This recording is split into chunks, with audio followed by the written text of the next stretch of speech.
C'est parti les gars, je vous montre 3 manières de défendre le pick and roll. Donc on a les rouges qui sont en attaque, nous on est les jaunes. Et la première manière les gars, c'est le step out. Alors le step out c'est quoi?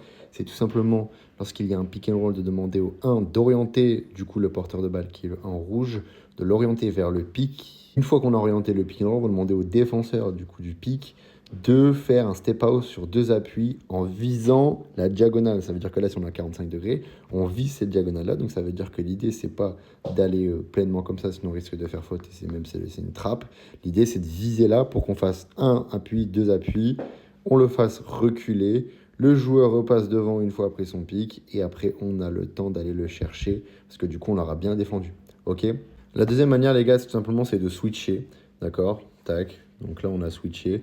Et là, c'est de passer devant. C'est un peu important de passer devant et de le pousser un maximum, un maximum, un maximum. Il faut qu'on soit devant. Et là, c'est forcément une bagarre parce que du coup, ça peut créer un mismatch.